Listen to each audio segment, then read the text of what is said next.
Bonjour. Nous allons parler du choix des sièges opérateurs pour les chirurgiens dentistes ou leurs assistantes. Voyons ici comment améliorer sa posture. Tout d'abord, les pieds du praticien doivent être à plat sur le sol et les cerclages sont totalement inutiles au niveau des sièges opérateurs. Les cuisses légèrement inclinées, sans compression, les bras contre le corps, les avant-bras relevés jusqu'à atteindre la bonne distance focale souhaitée. Il faut éviter toute compression abdominale afin de faciliter la digestion et éviter l'augmentation du taux de cholestérol.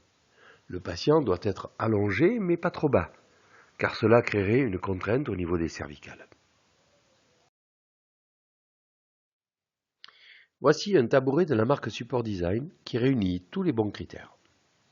Assise inclinable, piétement à faible encombrement pour ne pas gêner l'activation de la pédale, système de débrayage permettant au dossier de venir se plaquer dans le dos, ainsi que la possibilité d'ajouter des appuis-coudes à droite et à gauche.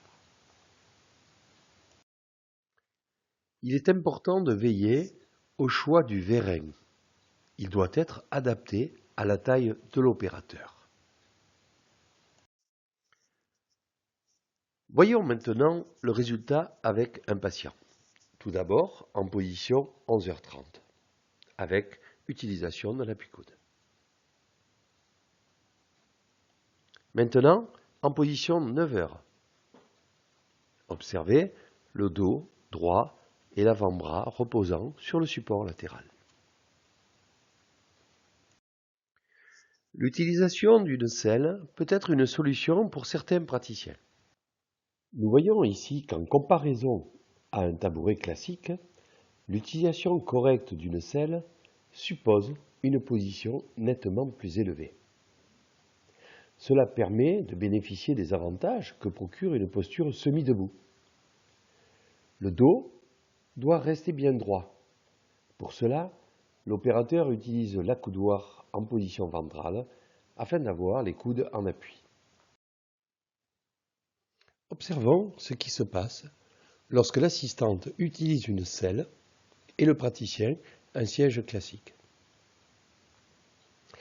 Vous observez immédiatement que l'assistante surplombe la scène et contrôle parfaitement la zone active. Elle peut ainsi aisément prendre en charge la passation des instruments sans gêner son praticien. Le tabouret Sun Assistant dispose d'un cerclage pour les pieds qui permet une position beaucoup plus haute. L'appui ventral, quant à lui, va éviter d'être en déséquilibre. Le choix du vérin long ou standard est nécessaire sur ce type de tabouret. Je vous propose d'observer le travail d'une équipe, le praticien optant pour un siège traditionnel, muni d'appui coude, et l'assistante utilisant un siège Sun Assistant, vu précédemment et disposant d'un cerclage et d'un appui ventral. On se rend bien compte de la différence et de la facilité pour l'assistante d'effectuer les passations. Regardons en détail la composition d'un tabouret idéal pour assistante. Un vérin haut de préférence, un cerclage pour les pieds réglable sur la hauteur du vérin, un appui ventral type swing et de préférence une selle cuir pour éviter de glisser puisque l'assistante a tendance à être penchée sur l'avant.